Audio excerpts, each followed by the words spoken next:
दोस्तों 90 के दशक की मशहूर बॉलीवुड अभिनेत्री ममता कुलकर्णी ने सांसारिक जीवन त्याग कर वैराग्य का मार्ग अपना लिया है। खबरों के अनुसार ममता कुलकर्णी किन्नर अखाड़े में सन्यासी बन गई हैं और वे किन्नर अखाड़े की महामंडलेश्वर बनने जा रही हैं। उन्होंने अपना पिंडदान कर दिया है और अब वे एक बैरागी का जीवन व्यतीत करेंगी। दीक्षा के बाद ममता कुलकर्णी को नया नाम दिया गया है। उनका नया नाम श्री यमाई ममता नंदगिरी रखा गया है। दोस्तों किन्नर अखाड़े की अध्यक्ष और जूना अखाड़े की आचार्य लक्ष्मी नारायण त्रिपाठी ने उन्हें दीक्षा दी है। लेकिन सवाल ये है कि महामंडलेश्वर कैसे बनते हैं, इसकी प्रक्रिया क्या है, चलिए जानते हैं। लेकिन आगे जाने से पहले आप हमारे चैनल को सब्सक्राइब कर लें क्योंकि ये आपके बहुत काम आएगा।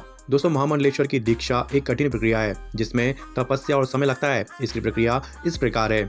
सबसे पहले व्यक्ति को किसी गुरु के साथ जुड़कर आध्यात्मिक शिक्षा प्राप्त करनी होती है। इस दौरान व्यक्ति का आचरण पारिवारिक मोह का त्याग और साधना गुरु की देखरेख में होती है। जब गुरु को लगता है कि आवेदक इस पद के योग्य हो गया है तो उसे दरबान से लेकर भंडारे और रसोई जैसे कार्यों में लगाया जाता है। सालों की सेवा और त्याग के बाद जब व्यक्ति पूरी तरह से अध्यात्म में लीन हो जाता है तब गुरु उसे संत बनने के लिए तैयार मानते हैं। गुरु जिस अखाड़े से जुड़े होते हैं उसमें आवेदक को उसकी योग्यता के अनुसार महामंडलेश्वर की दीक्षा दिलाई जाती है। दोस्तों आवेदन के बाद अखाड़ा परिषद आवेदक के गुरु पर भरोसा करती है। इसलिए गुरु जिन शिष्यों को लेकर आते हैं उनसे ही पृष्ठभूमि की जानकारी मांगी जाती है। यदि किसी पर कोई संदेह होता है तो अखाड़ा परिषद स्वयं आवेदक के घर, परिवार, गांव, तहसील, पुलिस स्टेशन का सत्यापन करवाती है। आपराधिक पृष्ठभूमि की भी जांच की जाती है। यदि कोई किसी भी जानकारी में अयोग्य पाया जाता है तो उसे दीक्षा नहीं दी जाती है और आवेदन रद्द कर दिया जाता है। दोस्तों अब जानते हैं इसकी प्रक्रिया क्या होती है। तो दोस्तों महामंडलेश्वर बनने की प्रक्रिया कई चरणों में पूरी होती है। नंबर 1, सबसे पहले व्यक्ति को संबंधित अखाड़े में आवेदन करना होता है। नंबर 2, इसके बाद दीक्षा लेकर संत बनाया जाता है। संन्यास काल के दौरान आवेदक को अपनी जमा पूंजी जनहित के लिए देनी होती है।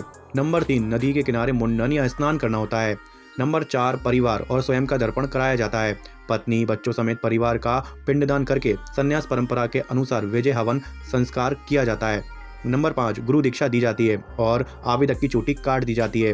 नंबर 6, अखाड़े में दूध, घी, शहद, दही और शक्कर से बने पंचामृत से पट्टाभिषेक होता है और अखाड़े की ओर से चादर भेंट की जाती है। नंबर 7, जिस अखाड़े का महामंडलेश्वर बना है या बनी है उसमें उसका प्रवेश होता है। फिर साधु संत, आम लोग और अखाड़े के पदाधिकारियों को भोजन करवाकर दक्षिणा भी देनी पड़ती है।